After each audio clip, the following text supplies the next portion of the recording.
raise a question that is not specified in the shloka. The question is that if the world and Sat can coexist, despite their opposing nature, why can't Shunya and Sat coexist? In Mantra 34, Vidyaranya Swamigal gives the answer to this presumed question. It says that Nama Rupa of elements like space and imagined are imagined and superimposed by Maya on the non-dual Brahman. If Shunyavadis accept that name and form of Shunyam is also superimposed on non-dual Brahman, then Vedantan simply wishes them by way of praise and say, may you live long, indicating that we are pleased that Shunyavadis are accepting the perspective of the Vedantins. We have to understand that if Shunyam is also Namarupa imagined by Maya, then Shunyam is Mithya. Vedantins are agreeable to this. But if Shunyam is taken as Asat, then that is non-existence. That would not be acceptable to Vedantins. Swamiji elaborated on this extensively. In Mantra 35, the Shunyavadis bring another baseless argument. Here, Shunyavadis say that the attributes of Nama and Rupa and even Sat is Kalpitam. Everything, including Satta, is Kalpitam. If that is so, the Vedantins ask whether an illusion can be considered by anyone without a substratum, nir adhishtanam, meaning that it cannot be considered. The difference between the illusory theory of Buddhism and the theory of Maya is that illusory theory does not accept any substratum. They say that everything is illusion. We say that the adhishtanam is the reality, and on that, the many forms of illusions happens. The Shunyavadis cannot carry their argument any further because they are trapped in their own logic. Mantra 36 raises another objection. This mantra is a commentary on the word asit. In the phrase sad asit, the word sat refers to existence and the word asit refers to existed.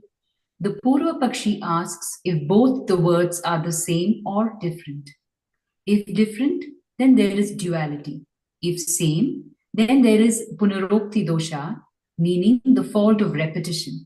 Vidyaranya Swamigal responds to say that seemingly repetitive words are common in our daily usage.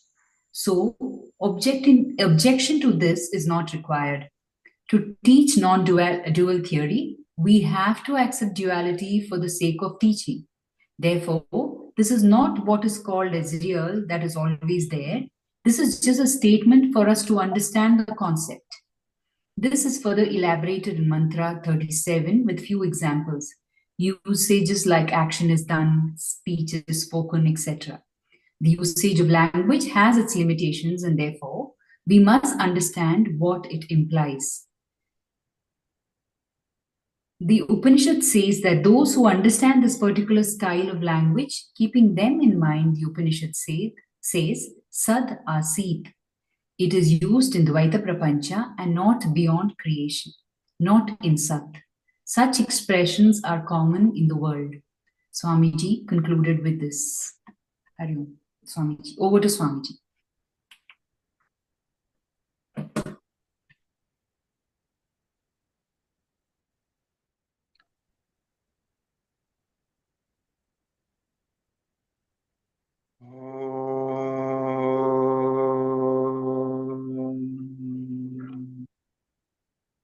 Shrutismridipurāṇānamalāyam karunālayam namāmi bhagavatpādam Shankaram lokashankaram Shankaram Shankaracharyam Keshavam Badarayanam Sutrabhashya Krito Vande Bhagavanto Punah Punah Ishvaro Gururatmeti Murti Bheda Vibhagini Vyomavadvyapta Dehaya Dakshina Murtaye Namaha.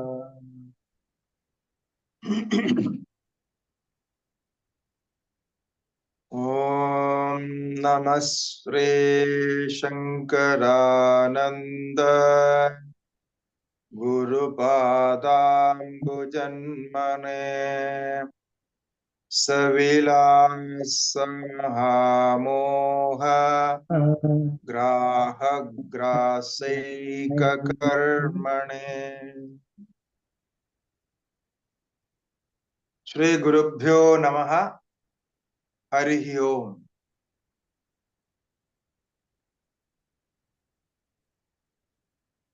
We were discussing the existence and non-existence theory, two different schools of philosophers. Now, the profundity of this subject, we have to apply our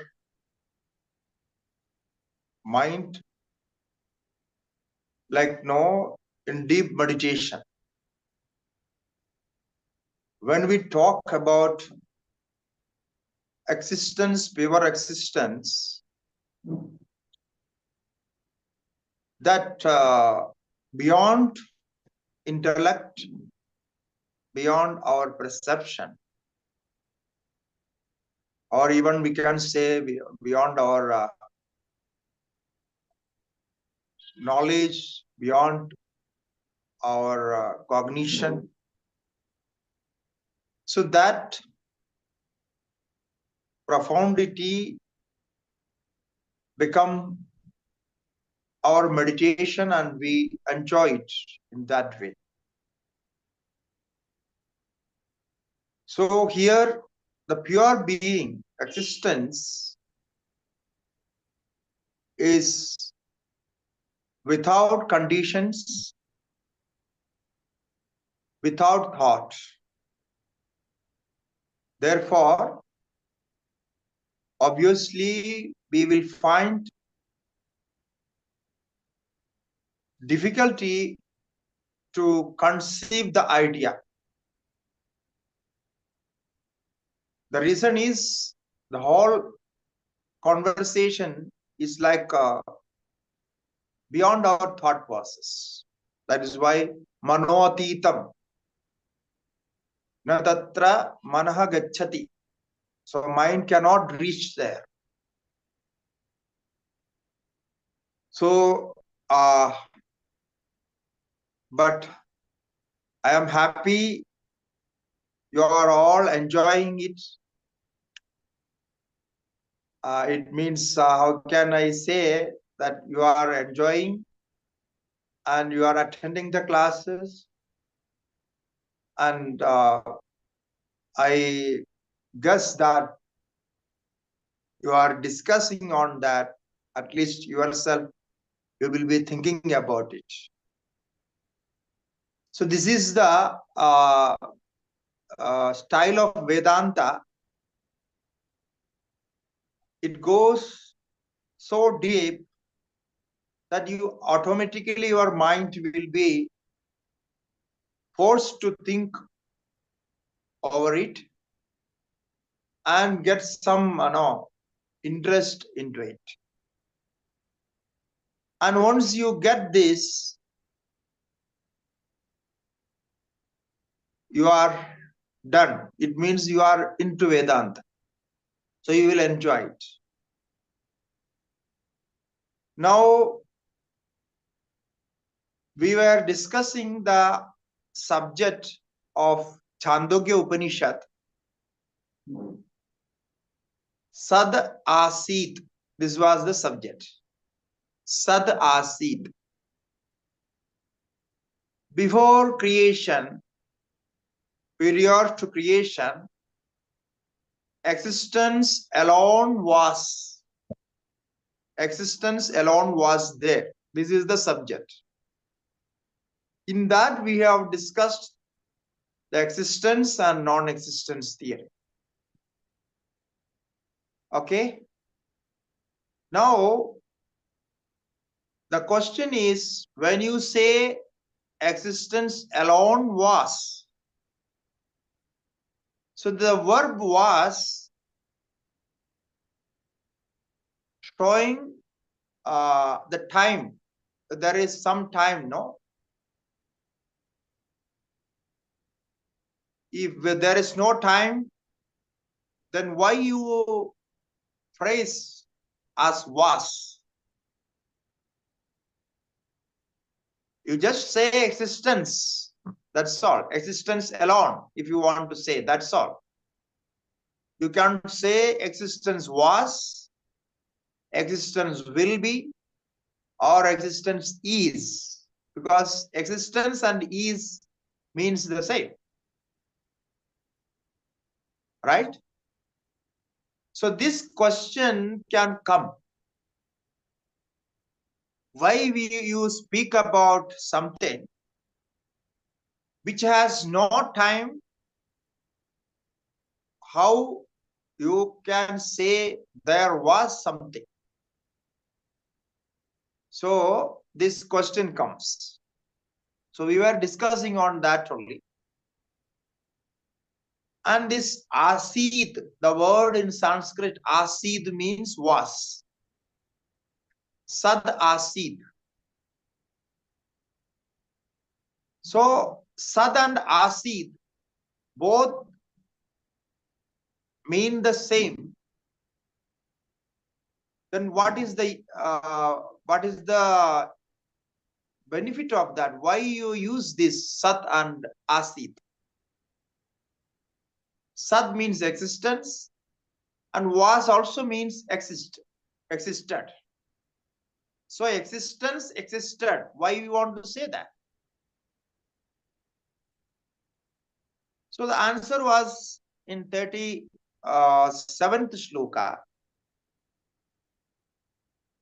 Now, for the sake of discussion, or for the students, the Acharya wants to elucidate the idea and convey in a normal language. So for the elucidation of the students, we have to take certain words, certain ideas to communicate, to train the student. Otherwise, if you use such a unusual language, nobody will get into this. People will think this is all madness. It has no meaning. The existence existed. What does it mean? Existence existed. So therefore, our beloved acharyas, they are very kind towards us. Without losing the meaning, the depth of the idea conveyed, they bring a lucid language to educate the student. This we call in Vedanta as adhyaropa. It means it is done by Shastra and acharyas. They bring such words and superimpose those words. Then they communicate. After, once the communication is complete, the purpose is fulfilled, they reject it. So this is the process of this is the process what we call it as adhyaropa and abhavad.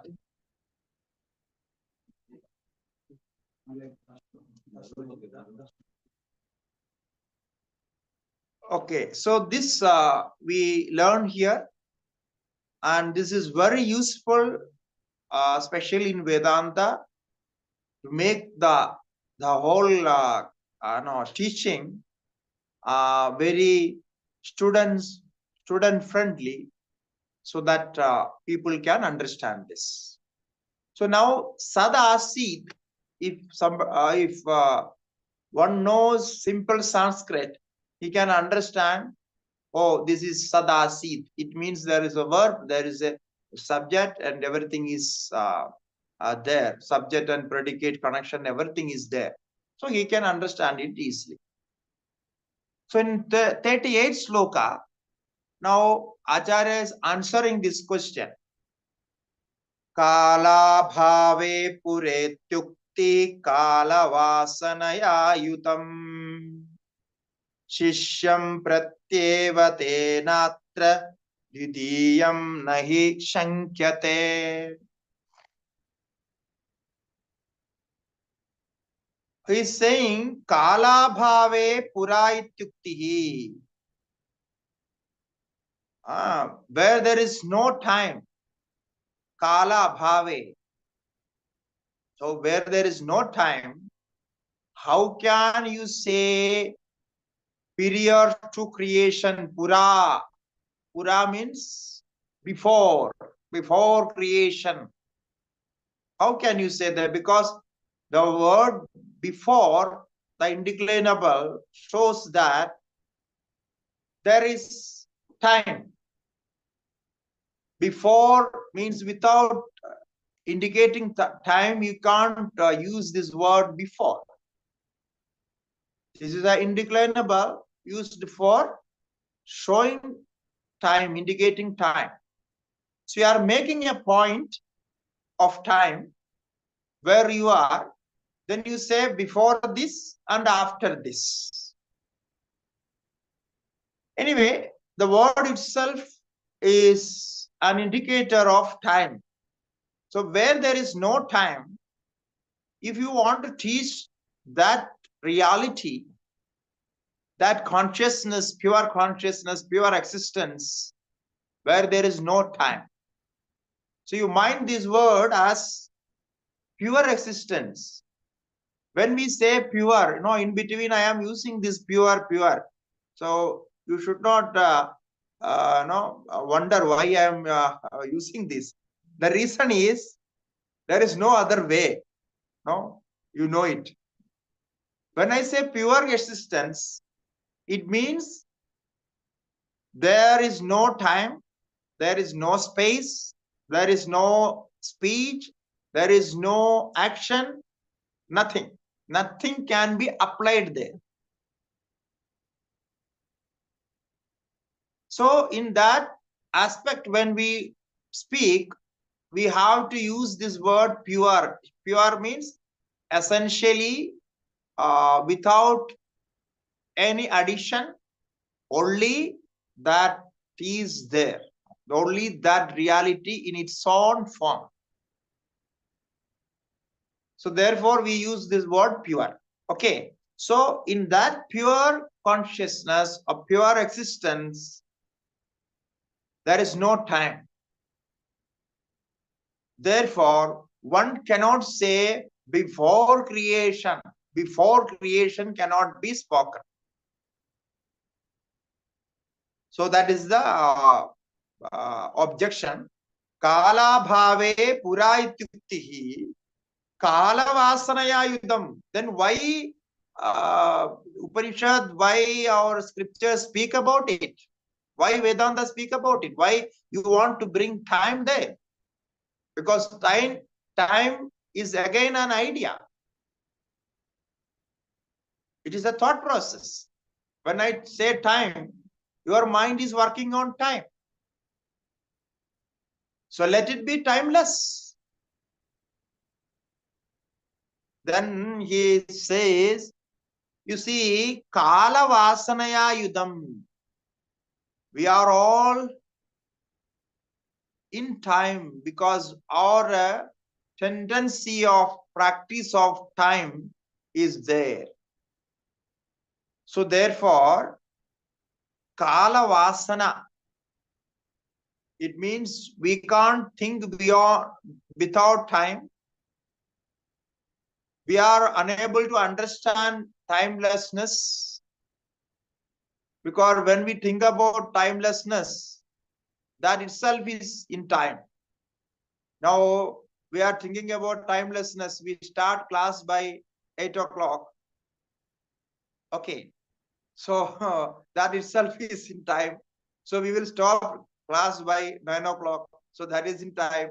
So when looking at clock, how can you say I am timeless? So this is contradictory. So there is this contradiction, or Acharya, they also understand. Therefore, as I said, to teach the students for their better comprehension, they bring all this time, everything. So, Kala Vasanaya Yutam. This is because of Kala Vasana. We are tempted, we are used to time, and we can only speak with time, understand with time. So therefore, Shishyam Pratyeva Tenatra. So therefore, to teach that Shishya, the student, how it was, just want to say that. To communicate that. The Shastra.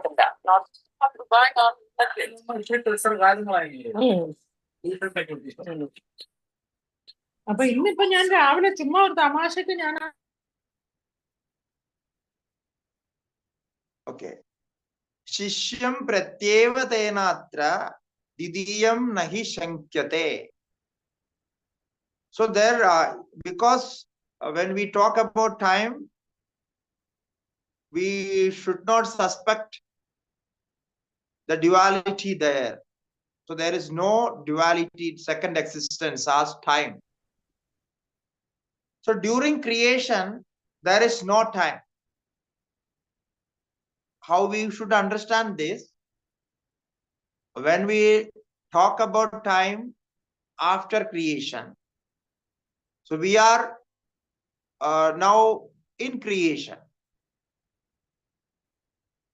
So when we talk about time, it is already created.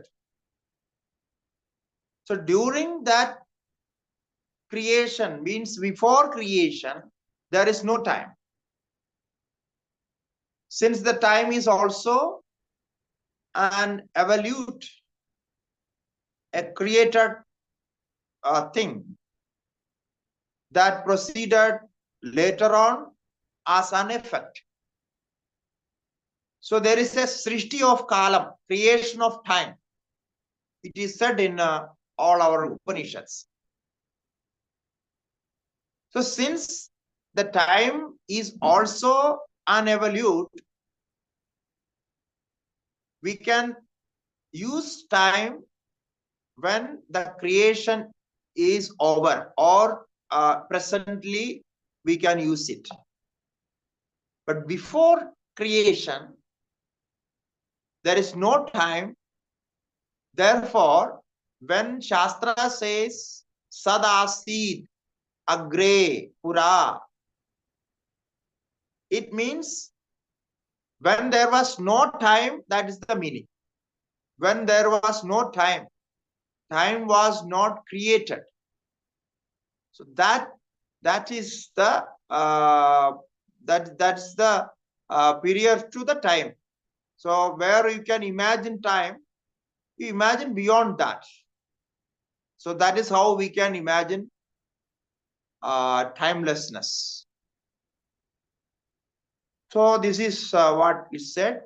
Therefore, before creation, there was no second, there was no duality.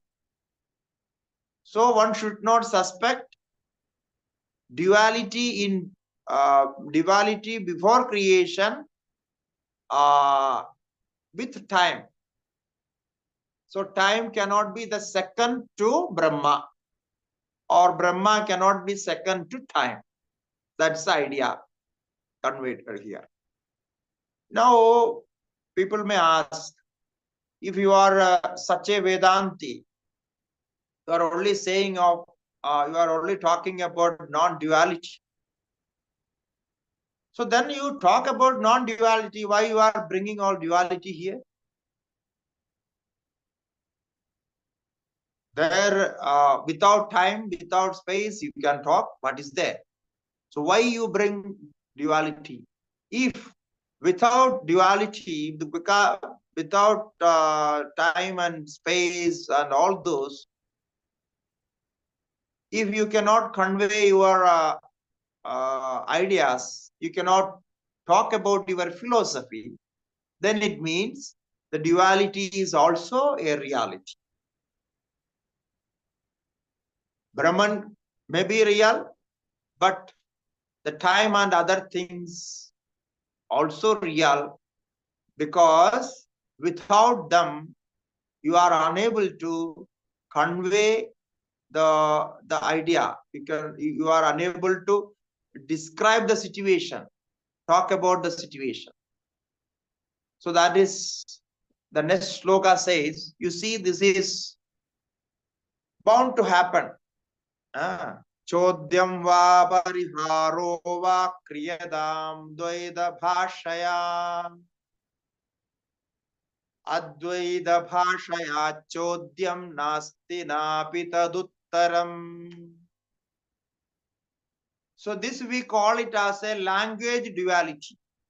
Now what you are asking, the objection is with this language duality. This is called language duality. You can write down this, because this is the technical words we Vedantins make for the sake of learning, for the sake of conversation. Now, what is language duality means? When you talk about something, when you open your mouth to talk about, you bring duality.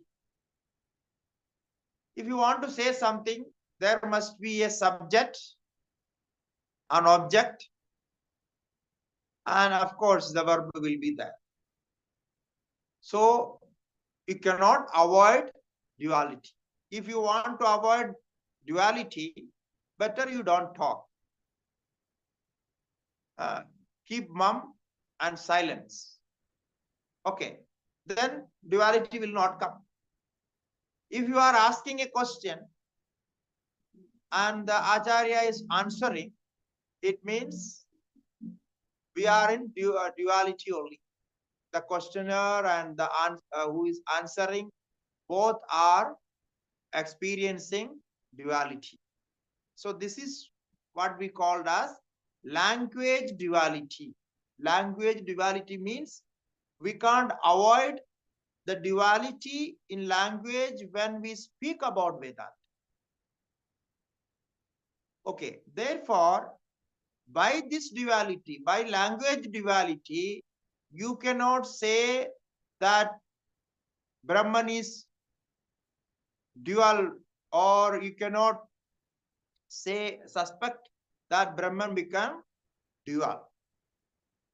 So Brahman is Advaitam only.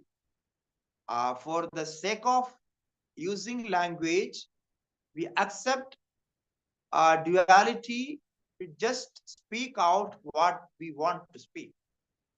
So that is what the sloka says. It's a beautiful sloka, accepting language duality. Chodyam va pariharo va kriyadam dvaida bhashaya. He says, oh my beloved students, when you learn Vedanta, when you speak about Vedanta, please don't mind using Dvaida Bhasha. Dvaida Bhasha means duality of language. It's called Dvaida Bhasha.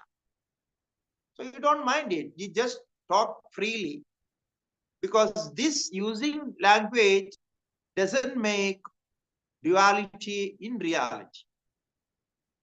So Chodyam va, you are raising objections. Pariharaha, the answer is given.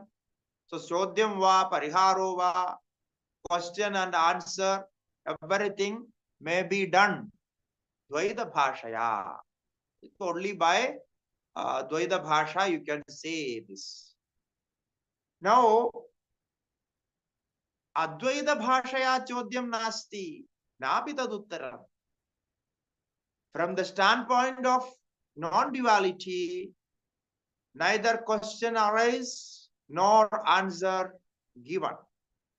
So there is no question, there is no answer in Advaita reality, in Advaita Bhasha. So it's called a non-dual language. So we have a dual language, language of duality, language of non-duality. Now, what is the language of duality? Our normal language, where the subject, object, verb, and everything works. And non-dual language means maunam, silence. So there is no language. You don't speak out. When I say you don't speak out, we must think that we do not even think. If the thinking process is there, actually the duality arises in that thinking process. When you start to think, the object subject comes, subject and predicate forms, right? So the real Advaita Bhasha, the language of non-duality, is maunam, the complete maunam of samadhi, where thoughts also not there. The state of thoughtlessness. Now, if I am in thoughtlessness, I can't speak. And if you are in thoughtlessness, you can't listen. So if both of us are in thoughtlessness, then there is no teaching happening. So therefore, we can't do anything about it, just to accept it. So no one should think that the language process is objecting or disturbing the non-duality of Brahman. Nobody should think like that. Therefore, in 39th shloka, Vidyaranya Mahasvami is saying about this. So you please accept this.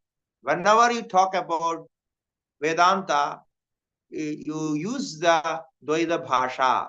It is not, it is accepted. Okay. Tadasthimida gambhiram nattejo natamastatam anakhyamana bhivektam sat kinchita vasishyate. So again we are into the subject. In between, he answered about the duality of language and all this process. Now again into the main subject. So we were talking about before creation, Sad Asid, only pure existence was there. Existence alone was there. Then what happened? What was the existence? So he is quoting from Yoga Vasishta. Actually, this 14th shloka is from Yoga Vasishta. You know, in our tradition, Vasishta Rishi also one of the Advaita Acharya, Narayanam Padmabhavam Vasishtam. So the third Acharya is Vasishta Rishi. So his famous Vedantic work is Yoga Vasishtam, Yoga Vasishta Maharamayana. So there is conversation with Vasishta Maharshi and Sri Ramachandra. So Sri Rama and Vasishta's conversation is there. So that is one of the work, we can say very beautiful work on Vedanta. So in that it is said Tada Stimida Gambhiram Nattejo Natamastatam. Tada means before creation or after dissolution or on in that moksha state. So before creation, tada stimidam gambhiram. Now you see another word comes as stimidam. Stimidam means stability or equilibrium. There was no movement, no action, no vibration, nothing was there. That's called stimidam. Completely stable. Stability at the core. So that is called stimidam. And that stimidam, that beingness or the existence, there is no difference between the stimitam and the existence. So nothing was moving. There was no vibration. It was the state of stillness. It was only there. That is called stimitam. And the second adjective is gambhiram. It was in deep silence. So there was no sound even. So stimita gambhiram. And that stability was in deep silence. There was no vibration, no movements, no sound, nothing was there. And that state is not tejaha, natamaha. There was no light. There was no darkness. So when we say there was no light, you may think about darkness. But same time, it is denied. There was no light. There was no darkness. Na tejo na tamastatam. But that existence was all-pervading. It was all-pervading existence. Pure being was all-pervading. This is the pure being. When we say this is the state, potential state, from where the future creation arises. So we have a beautiful mantra, a sukta in Rigveda. You must have heard about it. It's called Nasadiya Sukta. Nasadiya Sukta. Rigveda 10th mandala is there.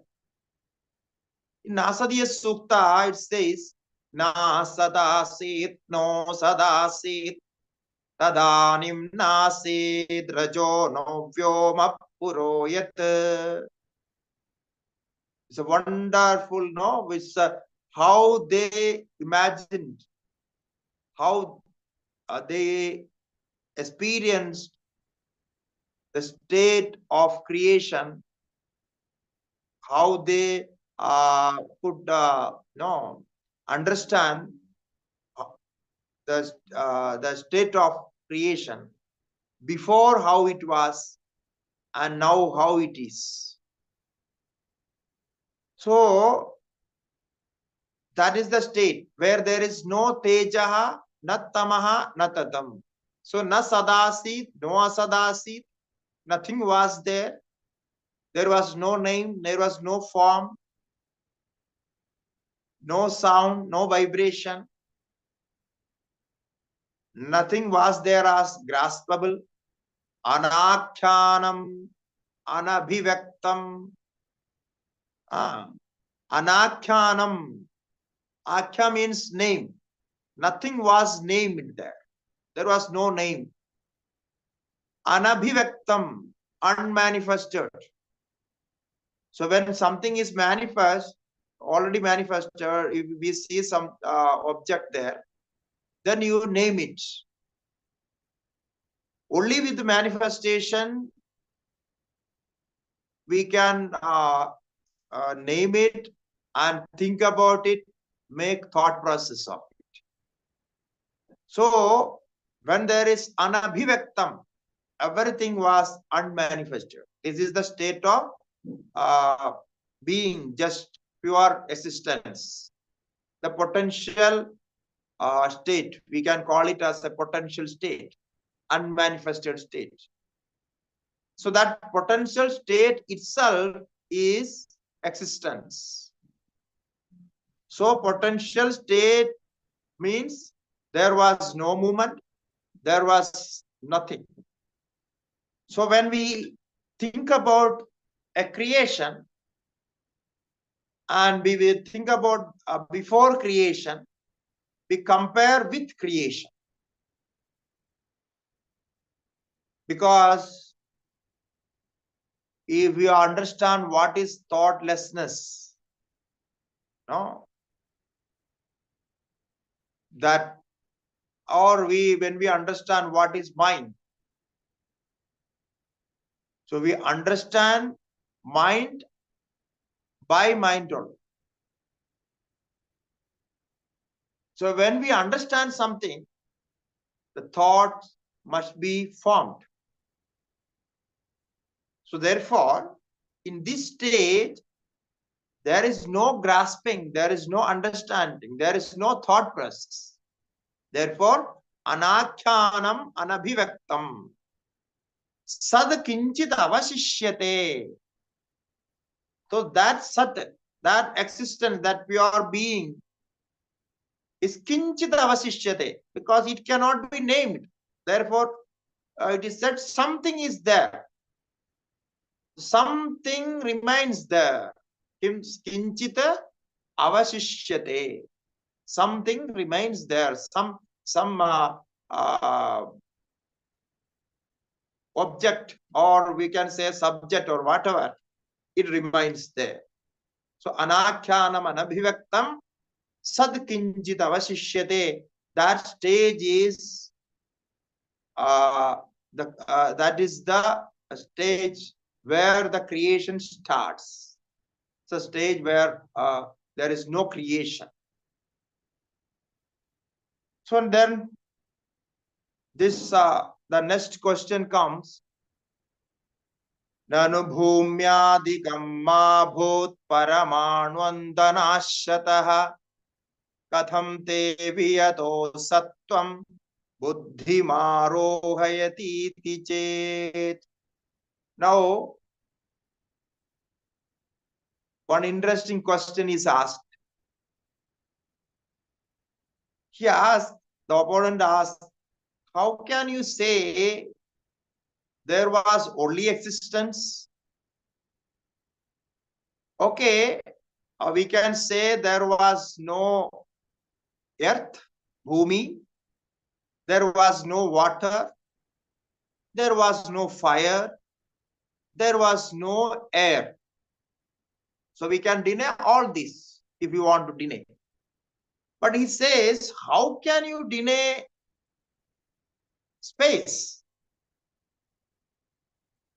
Yeah, this is a question. No, in physics also you can ask this.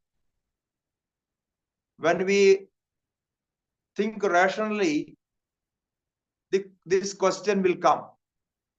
When you say something is there, the space must be there. Why you say there was only existence without space? So this actually, when we study Upanishads, this question is asked. How can you say space is created? What is the problem if you just accept that space was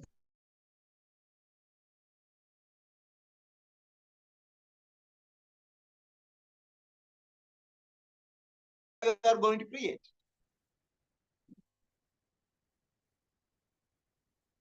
And it says, Bhumyadikam ma bhut. This we can accept. the earth and other elements are not there.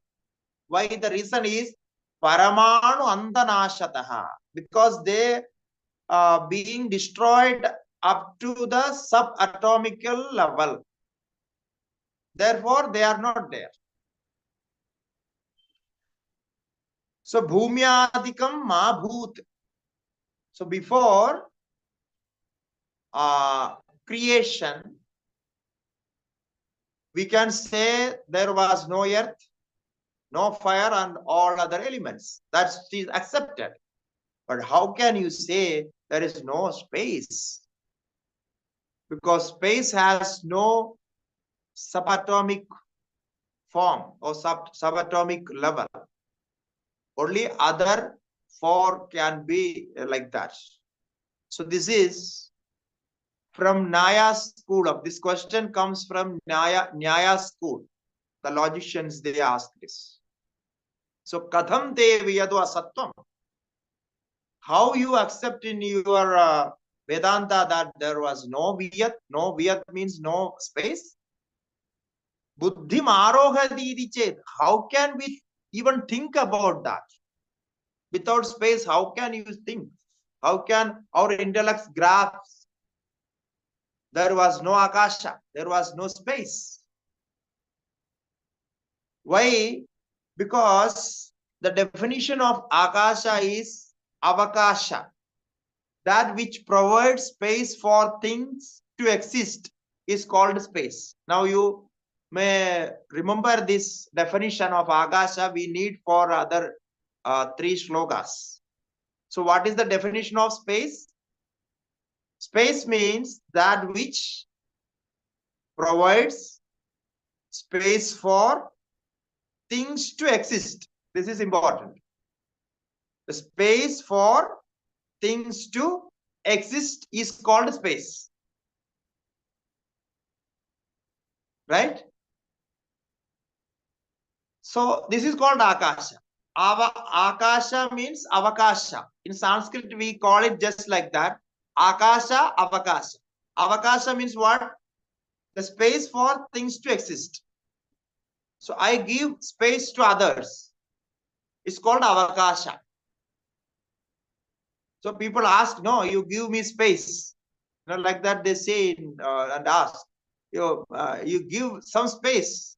So it means you give some avakasha, some space.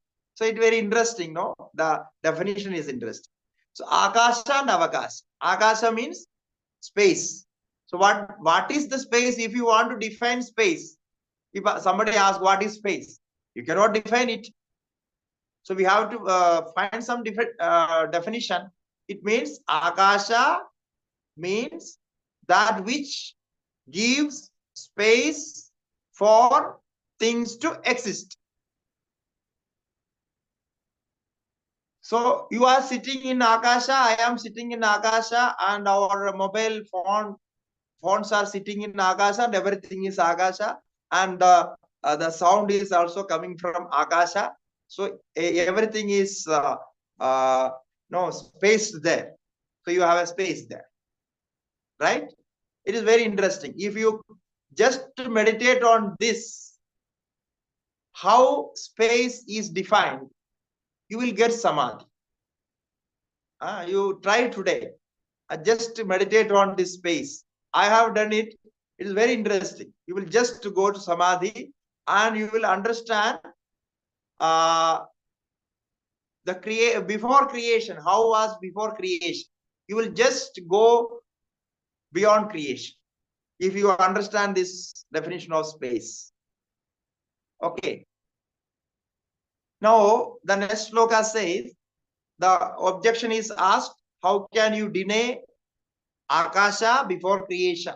It means akasha space was there even before creation. Atyandam nirjagad vyoma yatha te buddhimashritam tatheva sannirakasham kudo nashrayate matim. Because the objection was, how can you means Vedanti, say that before creation there was no space? And how can you accept it rationally? How can you accept it that it was there was no space? How can you think about that? So it is beyond intellection. You cannot know it. So that was the objection. The reason is everything happens in space. Without space, nothing can happen. That is the reason. Now that you just concentrate on the answer, 42nd shloka. Atyandam nirjagad vyoma yathade buddhimashita. Now what you say, now the reply from Vedantic side, the Vedantin says, now you say before creation. It means before all this jagat, the elements and the material and everything is created. So without the reference of world and elements, how you say the empty space was there? Now the Vedantins ask the opponent, how can you say that? How you understand empty space? Now you say before creation there was space. Okay, we accept it. But how you understand it? Because before creation means you cannot refer to world, elements and other things, no? Because they are not created. Since they are not created, how you conceive it? How you conceive empty space as Akasha and say Akasha was always there. It is not created. It is eternal. How can you say that? So Atyandam nirjagad vyoma. Nirjagad means without world, without creation. Atyandam means there is nothing was there in that before creation. Nothing was there. Yathade buddhimasritam. Now you accept it and say that Akasha was there before creation, when there was no element and nothing was there. The empty space was there. So you conceive it and say. Now without conceiving, you cannot say it. And without conceiving, you cannot ask. So how you conceive it? There's a counter question. Okay. Why he is giving a counter question is, if I say there was no space, in that case, I have to accept space and I have to make some idea of space. Without that, I cannot say there was no space. Right? You cannot say there is no pen if you don't know what is pen is. Right? So when you want to deny anything, you must know what you are denying.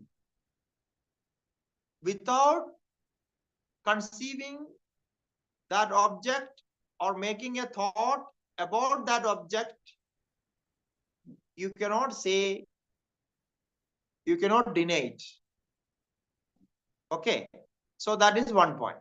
And the second point is from the opposition side. He says, before creation, there was space. That is his point. Right? If he says that there was space, he must conceive it and say. He must know it What is space? So that is the question asked. So yathate buddhim ashritam. So you are asking this question knowing what without knowing space or with knowing space. How you are asking this question? So if you know what is space, now the opponent cannot say, no, without knowing I am asking. No, he cannot say that. So he has to accept that with knowing. This means I know what is space, then I am asking. This is the this must be the answer of the opponent. Now that is the point. That is the point we catch it. This is how the debate goes. Now you can, if you enjoy the debate, this is how it goes. So because his question itself has the answer. Now normally we say the question itself has the answer. This is how it is there, because his question about Akasha, space, if you know the space, then how you know the space, we also know like that. Okay. Satyandam nirjagat vyoma yathade buddhimasritam tadhaiva sad nirakasham kuto nasriyate mati. If you can say that, if you can ask this question by knowing Akasha, conceiving Akasha, why we can't say only existence was there without space? You are accepting the space, I am saying. Similarly, we are also denying the space and we say only Sad was there. So in either case, we need the support of thought process. Without that, one cannot deny, one cannot accept. So you are accepting it and we are denying it. We are both are in the same level. If you can accept, knowing what is you are accepted, what you accept, then similarly we can deny what we deny. We know it, what we are denying. So he asked, how can you deny space? Because you cannot deny space. Space is always there. That was his question. So we deny as you accept the space. So tathaiva sannirakasham kuto nashriyate mahim. Why can't we say that? So why could we not conceive of Sat without Akasha? So we conceive without Akasha only existence Sat as Atma. So there was no Akasha as such, separate from Atma. There was no Akasha separate as a separate entity from Sat, existence. Only existence was there. So existence was the only entity. There was no space, nothing. So now you cannot ask how you understand. There is no question how you understand. So if you are saying about space, you are making a sentence. You are speaking about space. It means you understand it. You can conceive it. Now you see the difficulty here. We are talking about something where the intellect cannot reach, and where we can't make a thought without reference of the objects. Now you just remind that the definition what we just now saw. The space means where things exist. Okay. Space means which provides space for the things to exist. Now, to define the space, you need things, objects. Right? So without object, you cannot even define the space.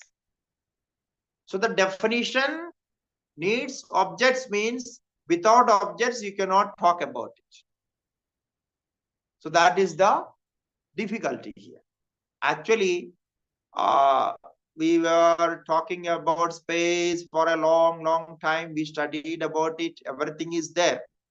But really speaking, we never understood what space is. So we were just talking about it. That's all. That is why I said, if you contemplate on space, you will get samadhi. No, we were just talking and talking. There is a space, or no, in the space, in that space, everything is created, and all things we are talking, all nonsense. Actually, there is no sense if you don't understand what you are talking about. It is like just a word you just grasped without a form, without an idea. So that is the problem with here. Okay.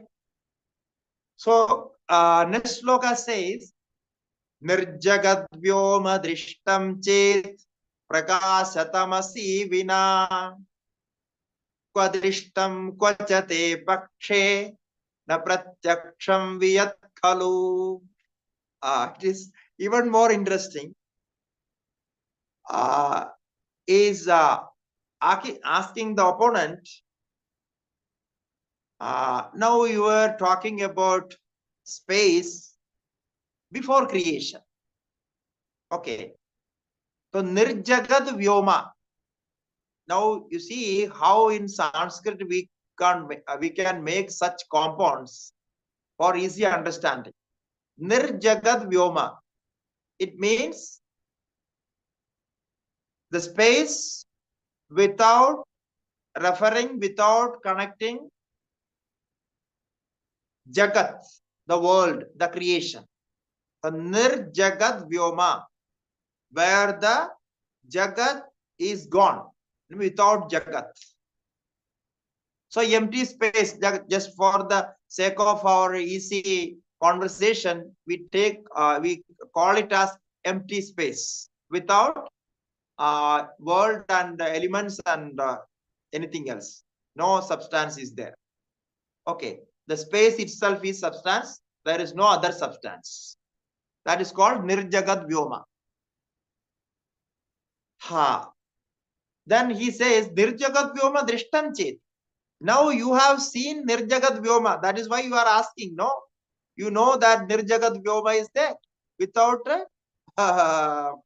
elements and things. Okay. Then what would be Prakasa Tamasi Vina? So it must be without light and without darkness. You see how it interests. So if you have seen the space, if you know the space, it must be without light and without darkness. So there is neither light nor darkness. That is the space you know. The space appears to be perceptible on account of light or darkness. Can you think something without light and without darkness? Your mind will stop, because mind cannot think without light and without darkness. You see how Vidyaranya Muni, how deeply he goes into this. There is no words to explain how he is simply just cutting and cutting, like operating and going inside and making. Now how can one say where there was no creation, there was nothing, no elements and nothing, then space was there? How can you say that? You are claiming that you know it. How you know it? It's a baseless claim. Because if you know it, you have to say, oh, because even the prakasha, the light is created, no? So light is also created. And then when there is no light, you say darkness was there. So we say you deny darkness, because if you accept darkness, so darkness and space, there are two things. So we can't accept darkness. Even darkness is not there. So nirvyoma drishtam chet prakasha tamasi vina. The reason is impossible to have any notion of non-existence. If something is existing, only that existence can be known. You don't put any space there, any light there, any darkness there, nothing. You don't conceive any of these ideas.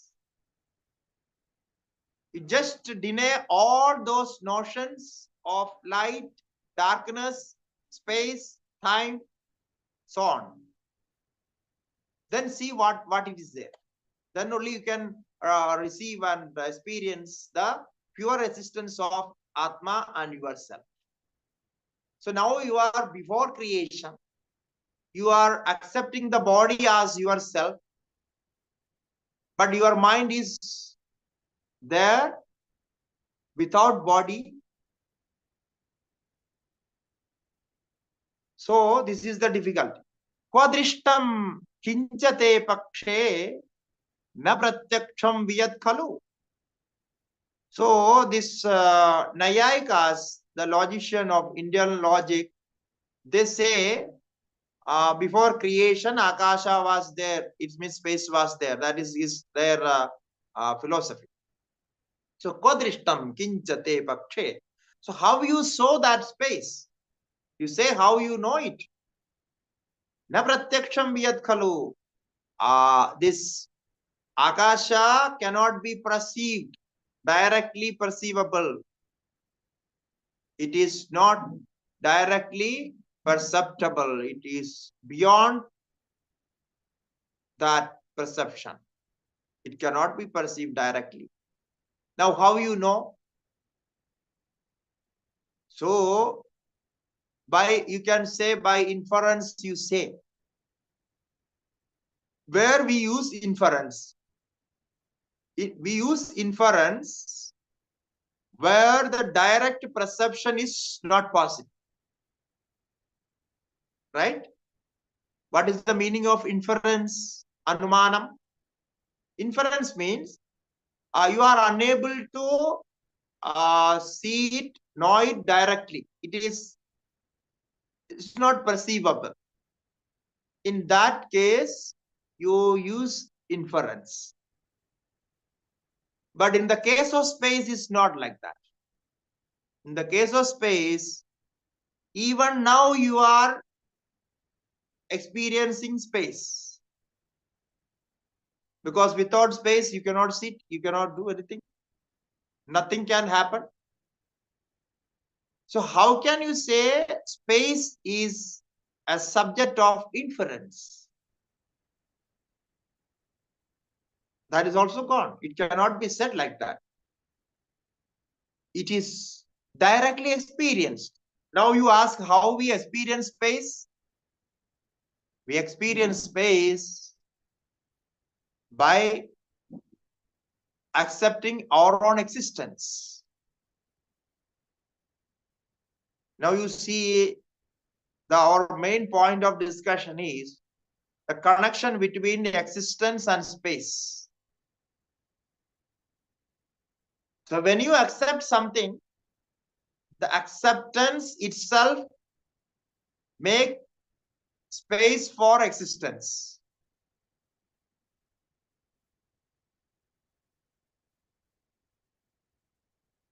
When I say book is there in front of me. Okay. So you know it, that book is there. So when I say book is there, two things are accepted. One, the space for book, where the book is, and the existence of the book. Correct? Now, can you differentiate the space and existence? No. So when I say book is there, so book is the existence, and that existence must hold some space there. So without space, the existence cannot be used or known. And there is no need to separate space and existence. And it is unseparatable. So, if the science says before creation there was only space, empty space, okay, we say the existence before creation, the existence of empty space means the existence was there. We don't call it empty space or anything else. We call it as pure existence without name and form. So what is the difficulty to accept it? That there is no difficulty. Just accept the space wherever it cannot be separated from existence, because the definition of space is where things exist. So it is only we are just making some thought process, and we are bringing all this complication of inference. All these things we are bringing. In this case, now the second point, if the space and existence is one and the same, in this condition, before creation, means there is no name and forms. In this condition, if the existence and space is one and the same, then what we can say, the existence is directly experienced. So to say, the space is also directly experienced.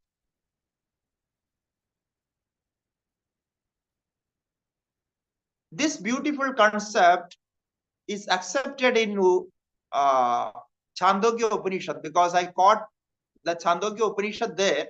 It says, Akasho vai nama rupayor nirvahita ettadantara tad brahma.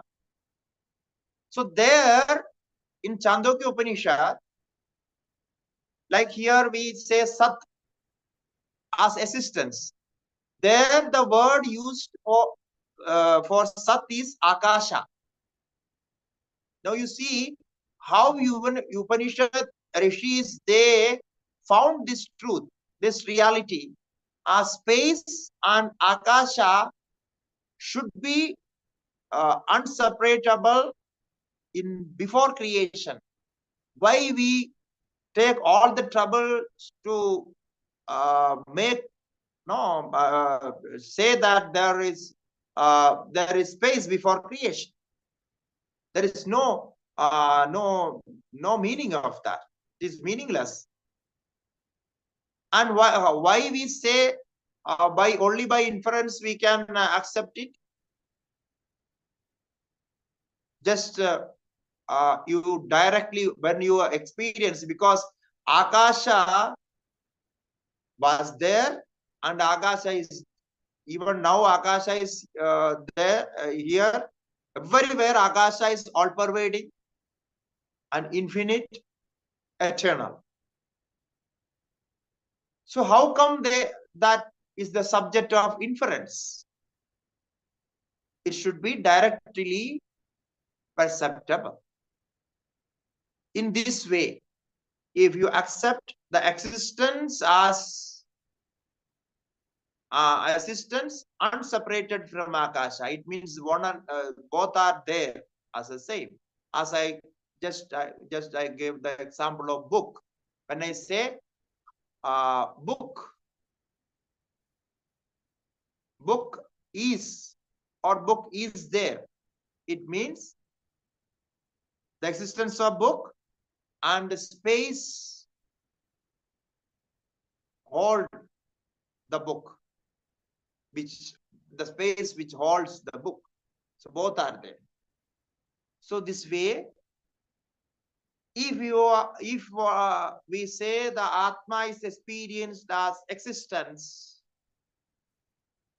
because Sat Chit Ananda is the essential nature of Atma,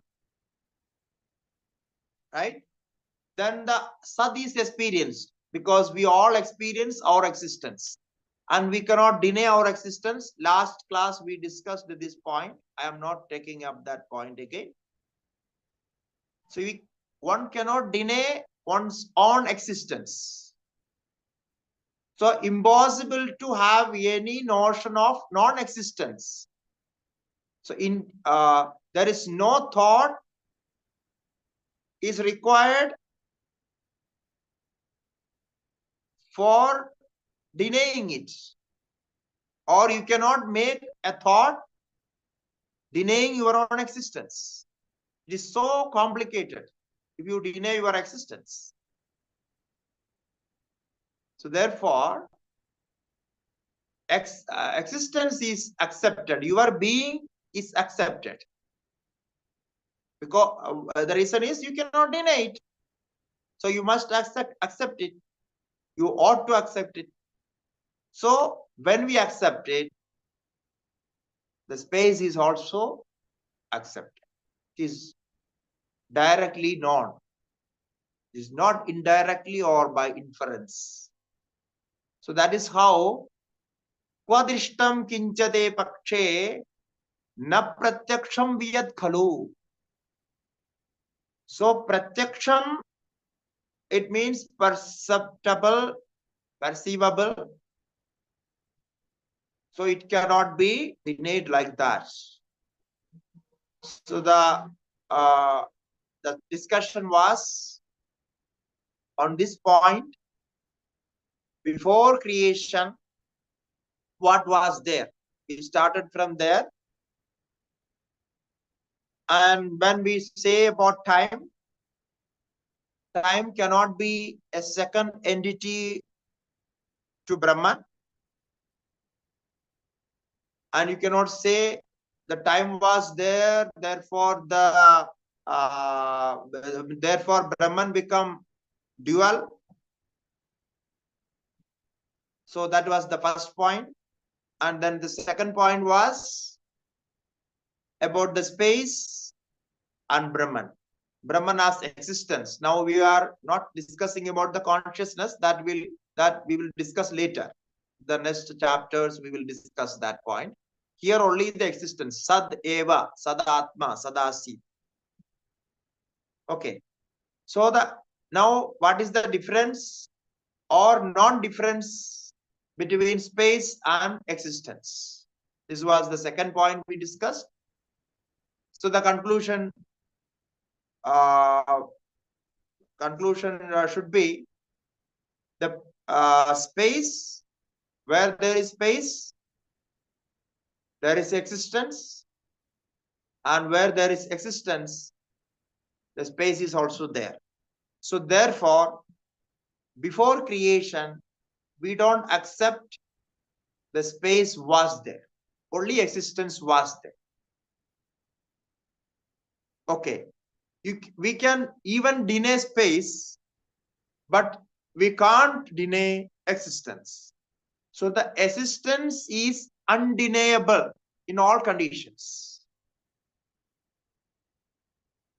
Space can be denied, or it is subject for denial. We can deny it. Why? The reason is space is different from our own existence. Therefore, we can deny it. The objects, the things different from ourselves are subject to denial and acceptance.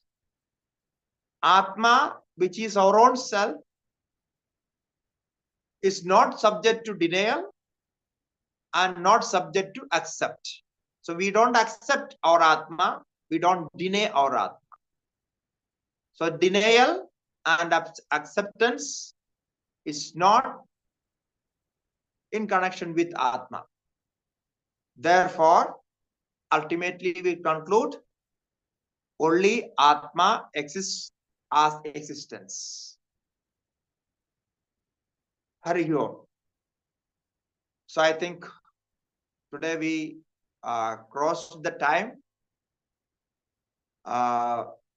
If any question is there, you can ask in next class.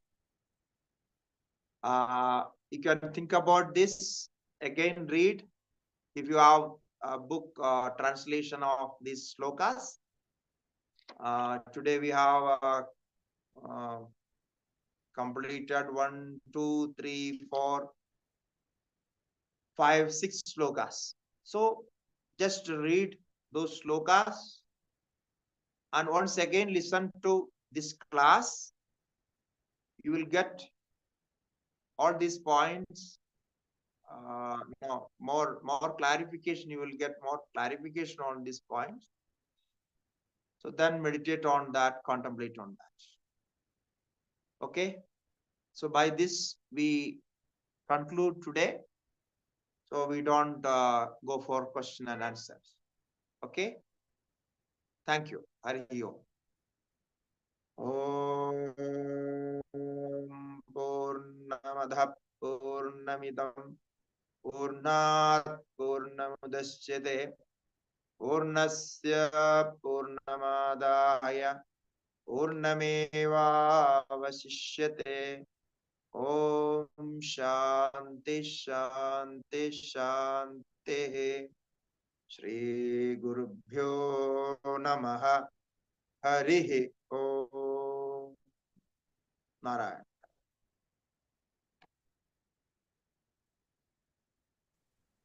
Hari Om.